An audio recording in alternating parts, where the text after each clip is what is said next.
give him better increment. And on my face. And that time, I mean, and I'm talking about like about 10, 15 years ago, HR practices were not so developed. You were not so aware. So in today's day and age, I would have taken him to task in front of the HR team and said that, what's happening. But at that point in time, you were not aware. You were like, okay, maybe there's, I shouldn't ask for something, So things happen, and it's just conditioning. I think we've just kind of gotten into that. Do you have a perspective in that? I think the narrative's changed a little bit. The conversations that we've driven are far more significant.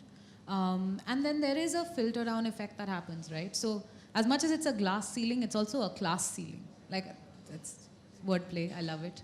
But that's essentially what it is, right? So when you have, and we were talking about this earlier, on folk media, for instance, you have an equitable split of genders. And possibly different kinds of backgrounds, whether it's education, whether it's different parts of the country.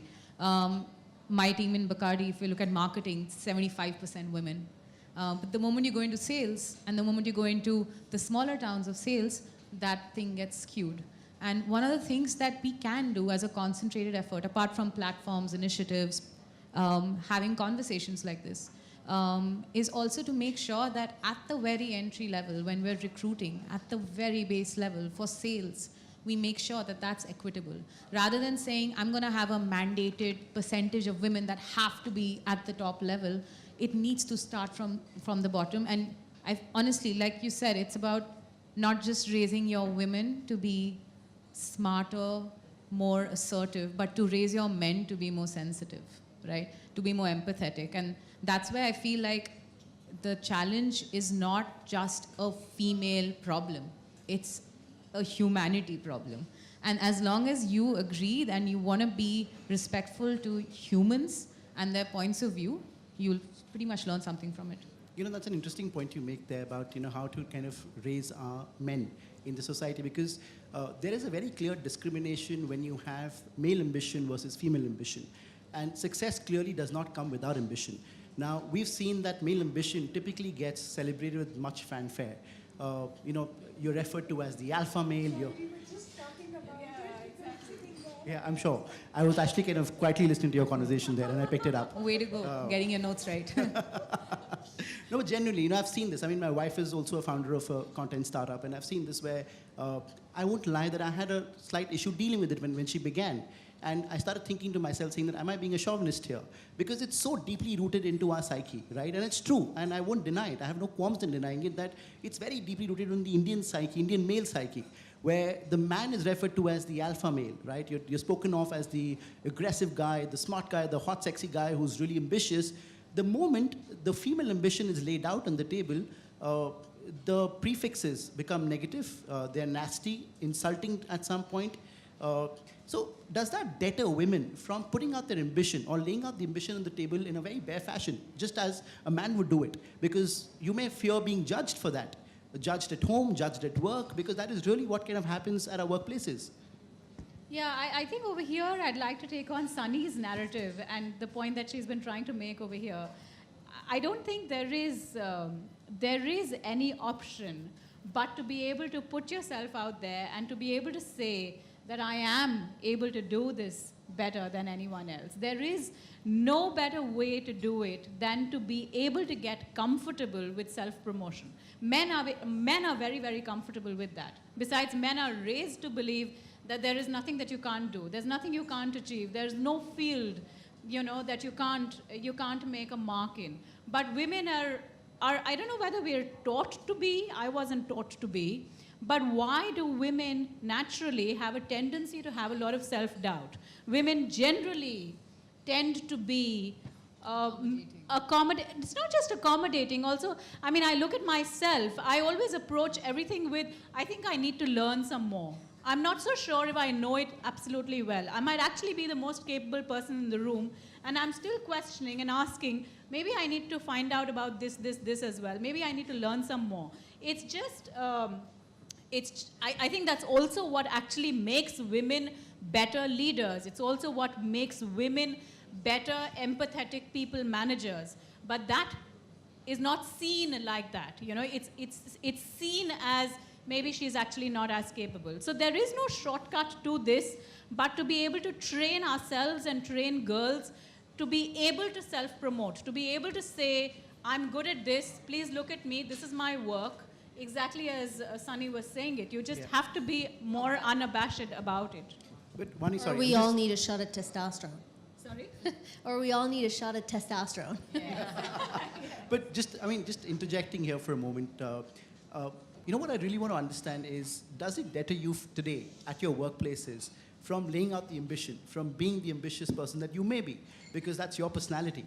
Does it stop you from being that person? Because I've seen workplaces, and these are modern day workplaces, media entities, where women are judged for their ambition. You know, you're called names, you're called things that are not very pleasant. And that's really what I'm trying to get to. Does it stop you from putting out the ambition?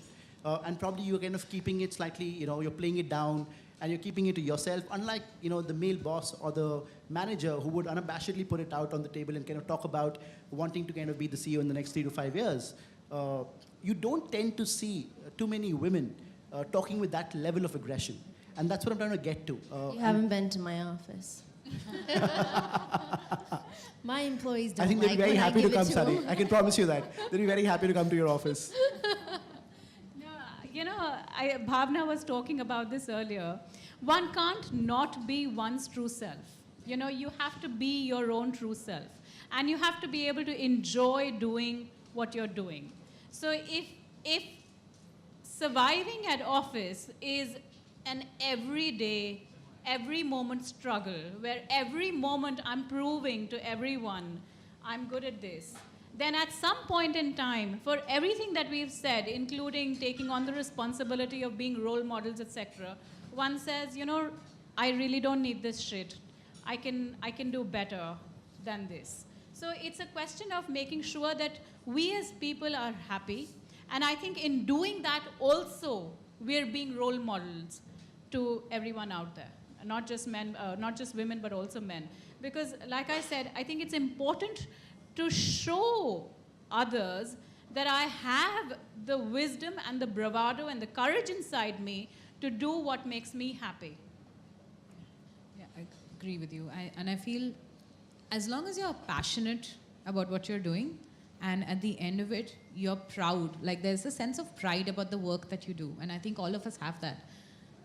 The name calling and the backstabbing and all of that is just like war wounds, like it sort of falls in the wayside, because eventually if you're your true authentic self and you're proud of what you do, you give it your 100%, enough people will know it. And the moment you move from saying I want external validation where everybody else needs to be happy with me and I start pleasing them, that's when you start becoming the sort of person that everybody wants you to be, but you're not necessarily who you are.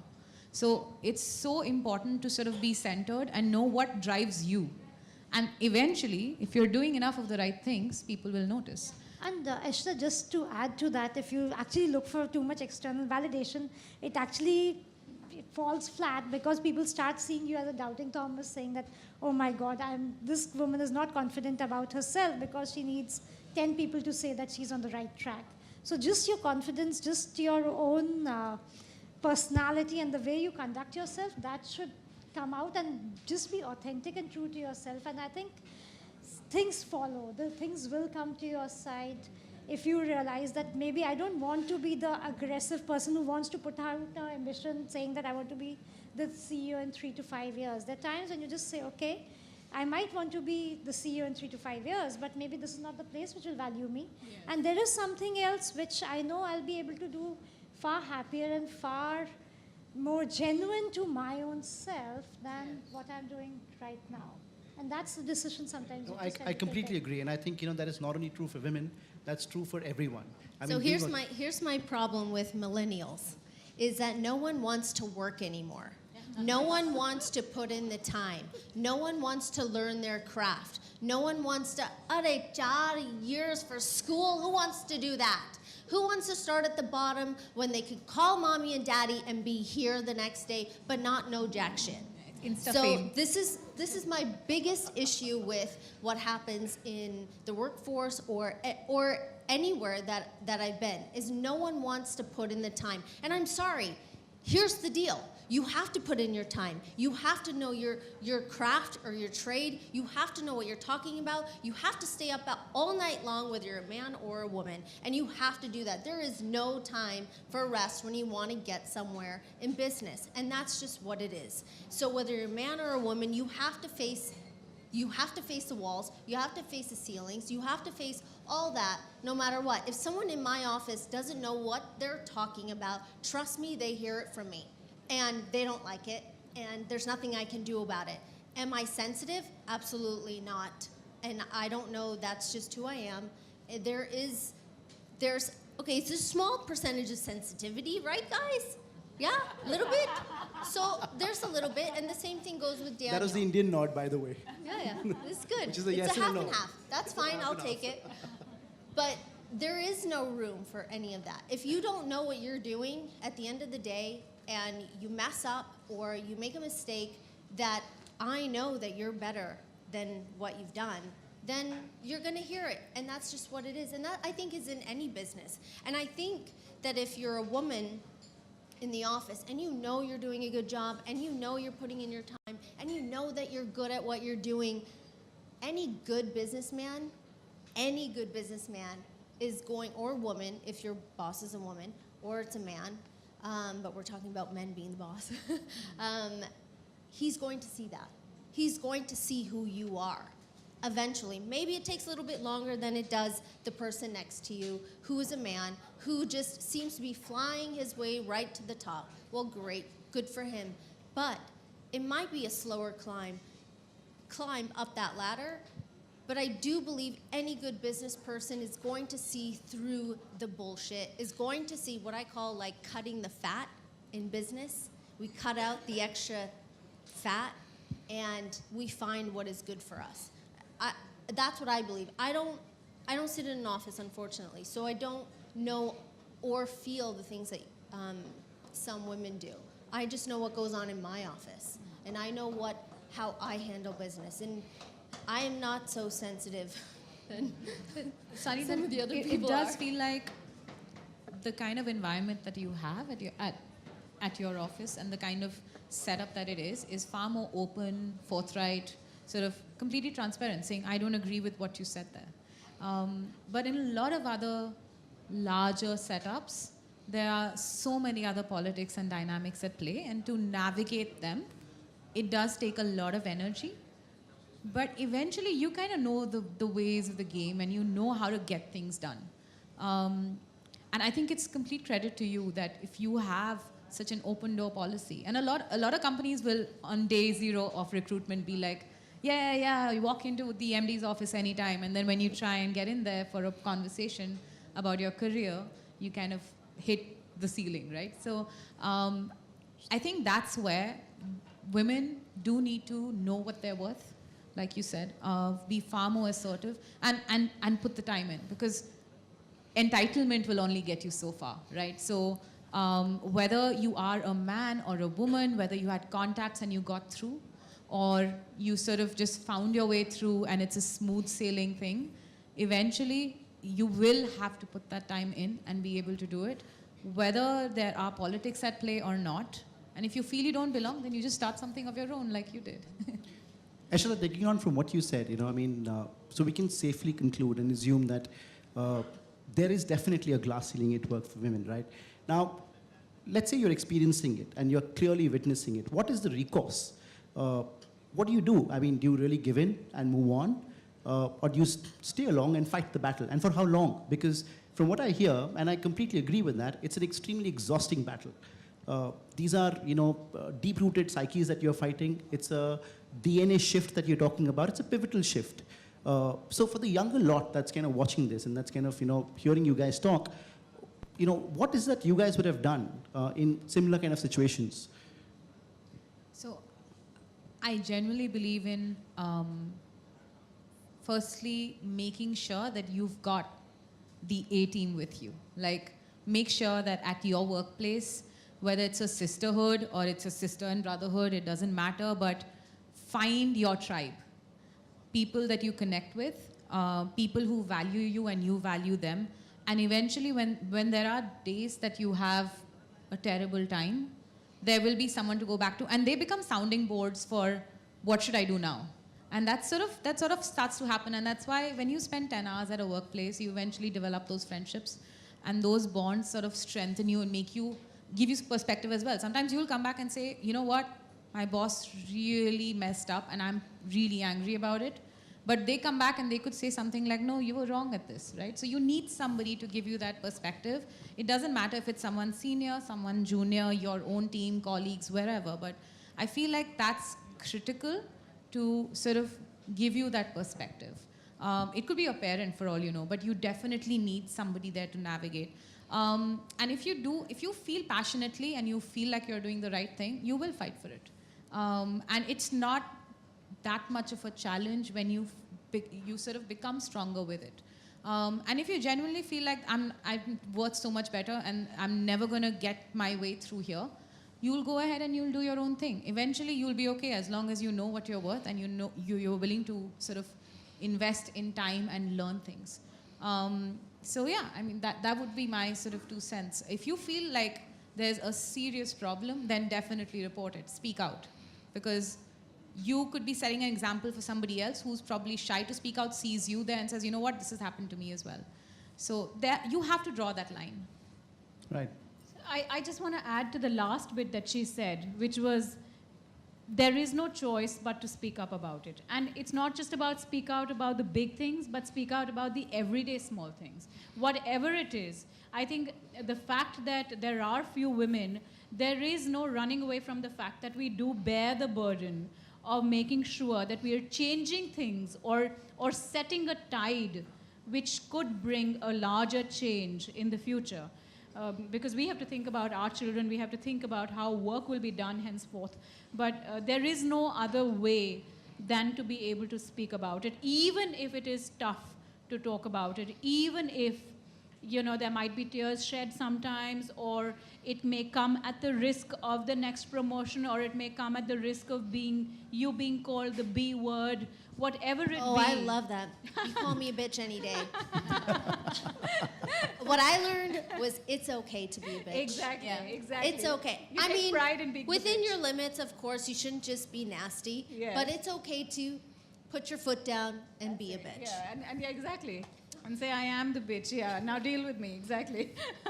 Yeah, so I think there is no other way but to talk about it. And I think just to add to what these girls have said, it's very important for us to also develop the right talent. So we don't really understand it, but there are a lot of women at the junior levels who are actually looking up to us. Sure, right? absolutely. And so what you do, how you conduct yourself, all the subtle hints you're giving out is something which you don't realize, but that's what's happening. So if they see you down and out after a meeting, and then they see you, okay, buckle up and say, okay, I'm going to get my groove back. They know that, this is how things need to be handled, and it's really how this woman is doing it, and this is how she's done it for the last 20 years or whatever, and this is how it works. So that, and then secondly, picking up people in your team, outside the team, to just have informal conversations, just kind of mentoring conversations with them, saying that, I saw you do this, I think that was good, keep up to it, stick your grounds, because that's the way we are actually making sure that there are going to be more like us as we go forward, right? Like there are obviously lesser percentage gaps now versus maybe 20 years ago, maybe versus 40 years ago. So maybe the next 20 years, that these are the people who've just entered the career, and these are the women you need to take care of, and just be that kind of a mother hen at times. Yeah, but just absolutely. make sure that they are protected and they know that they are doing right. Right. No, that's very interesting. I truly believe that no conversation on gender discrimination would be complete without kind of dealing with the elephant in the room, which is pregnancy. And it's funny because, you see this pretty much daily at corporates, where the perception that they try and put out is they're very friendly, we celebrate pregnancy, we're going to support you completely. But what follows behind closed doors is hushed conversations. What follows behind closed doors is, jokes about pregnancy, about the fact that there's going to be vacuum at work, about the fact that she's never going to be the same. Is that really true? Because I've seen this in media setups. I've seen this in very, very large media setups. And is that very limiting? And how do you kind of bring about a change to that kind of perception? And Sunny, this is very true for the movie industry as well, because we've seen this extremely prevalent in the movie industry, where you've had, the yesteryear actresses who've become absolutely redundant after having a child. Now, the question that arises is, was it lack of evolution at the producer's end or the audience's end? And I would like to believe that it's the former. It's not the audience which is less accepting, it's the producer who's less accepting. And that is what kind of, in some sense, I mean, if I can say it, drives, it kind of gets my goat, because I'm like, how does that change what you feel or how passionately you feel about your work? I've seen mothers to kind of become even more task-oriented, to become even more efficient, because they're multitasking at all points. But do you see that? Do you see that dynamic play out in the corporate world? Because I see it all the time. And do you see that dynamic play out in the movie industry as well? Well, I think in the entertainment industry, I think everybody here can agree with me, is we are seeing a shift in this idea of having children and being able to work. Kareena Kapoor is a perfect example of that, where she is unstoppable. She's so amazing, and she works so hard, and she's still going at it. She's got herself back in shape to what she wants, and still has that drive and determination to keep working, which I think is absolutely amazing, and we should applaud her for that. And not taking those stereotypes and, kind of going to the wayside. I'm so happy she didn't do that. I am a different case and matter, because I just don't care what people think, and I'm not, I wasn't born and raised here. I'm not saying that that's a bad thing. What I'm saying is that my whole system and makeup and how I think is completely different. For me, I chose surrogacy and I chose adoption because I wanted to keep going and I wanted to keep working, and that was my own personal choice. I thought I was gonna have one, I had three. That I wasn't planning on, but it's God's plan. Not my plan, that's God's plan. But I wouldn't change anything. My life is crazy, and my children were very upset that I was leaving the house today, and it broke my heart, but I wanted to be here. And I want to do this just as much as I want to see them. And I believe